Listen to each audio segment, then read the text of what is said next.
Happy Sunday evening, folks, here on the East Coast. It's Darth Rabbit 07 coming to you today with another year-long. Couldn't wait for this to get here, but now it's here in front of us, courtesy of Amazon. Thank you again, Amazon, for sending it out quickly. If you guys haven't done so, please like, share, subscribe. All the stuff down below help my channel continue to grow. Thank you again for all those that have done so. Let's turn this around and let's take a closer look at Legacy Evolution Dreadwing, Skyquake's brother from the Transformer Prime universe. And there is Dreadwing in all his glory on the box, in the box. And there's a quick look at the artwork on the side, face and forward view from the starboard side. You got 29 steps. You got some Evo fusion where you can combine the sword into the gun. I didn't even show the sword off because I don't really care for either Skyquake's or Dreadwing swords there. He is from the Prime universe. Here's a look at that one sheet. And on the top of the box there is the pause and scan there, or if you just wait a second more, I'll put those up on either side there, and you got the tech specs. Plus, for those looking traditionally in store, and these things are supposed to be out pretty much like literally any day now everywhere, I hope this helps you guys find your copy of this amazing figure. Let's crack this box open and see. Let's take a look-see of what's in the box, guys. Real quick, I just want to show you guys where the accessories are. They're part of the cardboard inlet there, guys. So you got his gun on the left, the sword on the right. Just don't lose those. And this is the ties that bind and the recycle-friendly rendition. I can't wait to actually start seeing this stuff again in the box. That said, let's get it out of this and take a look at this closer. And here is Dreadwing on the turntable, looking awesome, kind of that life imitating art kind of thing. If I take and turn it like that, you got that swoosh going on. I love jets going vroom and swoosh and boom. And just we'll take a forward look at the vehicle mode here. We'll get zoomed down on it there and take a closer look at Dreadwing in all of his aerial glory. You can take and stand those on up taller or higher, but I don't like jumping the cracks on it. And then jumping the cracks, there's like little things, indentations I don't like to stress it past. And then you got here, right here, the starboard side. I love the whole Royal Navy Blue Angels kind of look. I love that thrust effects can be used except for on this guy right here. And the clear plastic on this piece, like the Skyquake, does worry me over time, but it's okay. It's got weapon storage, which is a plus, but when he has the weapon stored, he doesn't exactly touch his landing gear onto the landing pad there. When you take a look at it from the port side view here, and back again forward. Let's do a quick vehicle comparison with his brother. And the thing that makes me a bit more excited is that you got both of them together finally in leader class size and updated versions of their Prime counterparts with homages to the G1 version. And I just love this, guys. I love jets that go vroom, love blast effects that make you go swoosh through the air and boom, what have you. This is just a really awesome, long-awaited year, because when I got this guy last year, I wanted this guy right away, and it just didn't happen for another year for quite a few of us. Don't have the resources or the means to get stuff a little early, so can't be first to the race without those means, but that's okay. I got it when I was supposed to get it, and I love having it on the turntable there. So with that said, let's get these into robot mode, take a closer look at the articulation. Before we get Dreadwing into his blaster pose and whatnot, or the life imitates box art pose, I wanted to go through articulation real quick now that this is totally correct here in the back side and lined up. So right away we got to start off at the head. We can go look up like this to get those flying poses. It might go a little bit further back. It might pop off that ball there if it goes any further. He's got all the way around 360 at the head. These shoulders do move and adjust as you need them to. So like just for the sake of the articulation, just showing off that he's got those butterfly joints right there. I wish that was like something that was a feature on all leaders, and that correct locked position that I just want to show everybody again, that this stuff will line up and do it on both Skyquake and Dreadwing here. And I'm so grateful that MGO showed this off or whatnot, and how the order operations has to be so succinct that to get you into this. Okay, just really excited that got this figured out, because this is really awesome, guys. So then these go back, they don't really lock into place, but you got that extra movement to get those extra cool poses there.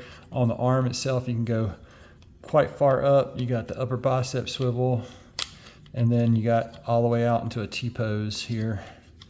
If I can get it all the way out into a T-pose on both sides. The ratchets are just a little bit looser on Dreadwing compared to Skyquake. On my Skyquake, these are extremely tight to get to the T-pose.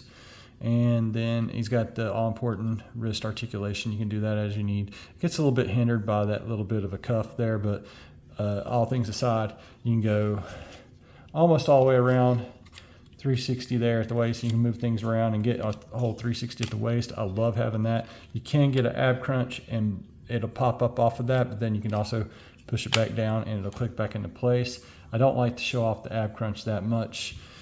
All the way up this far with the kick, all the way back that far with the kick, and everything is like so clean that you can do that. And of course he can get the full van damage. That is so painful looking to look at.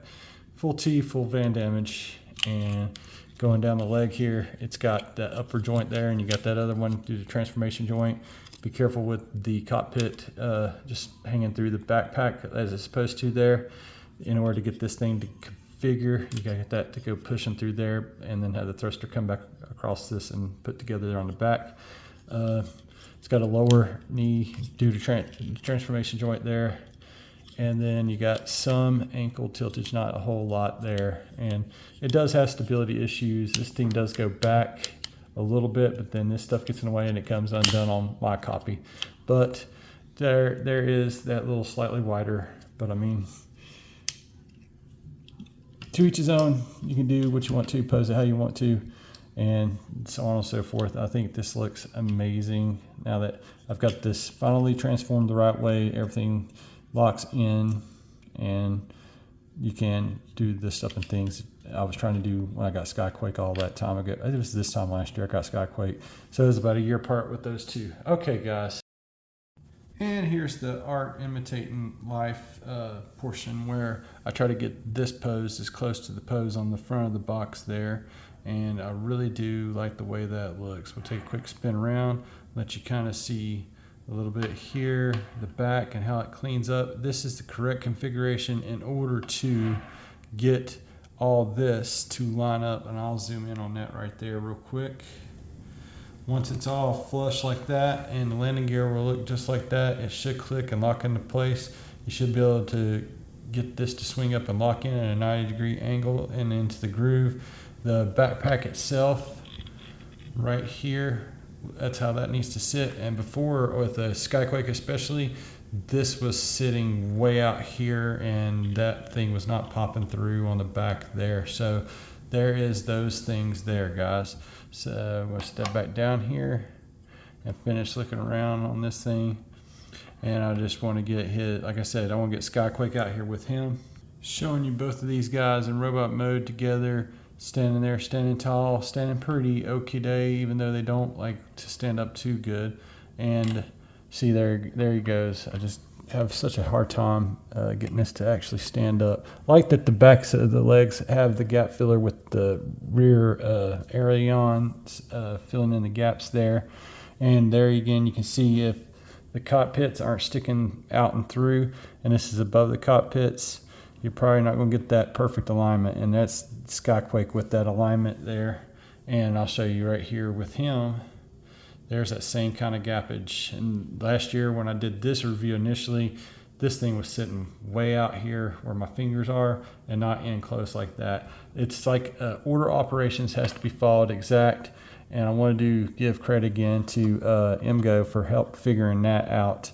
If you watch that, and then you can take these pictures. I'll even put up some of these pictures right here of this again up close, and that you see that right angle with Skyquake.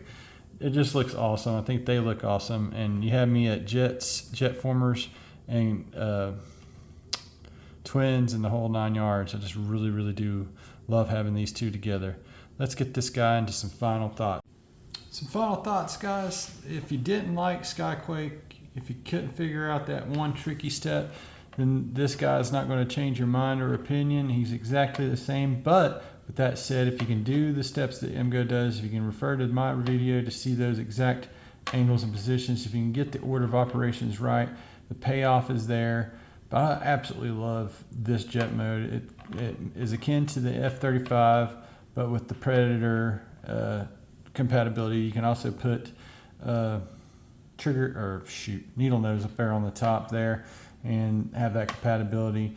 But I just love the way this looks like a Blues Angel. It's very swooshable, especially once you add the thruster effects to the back there, or the blast effects to make thruster effects.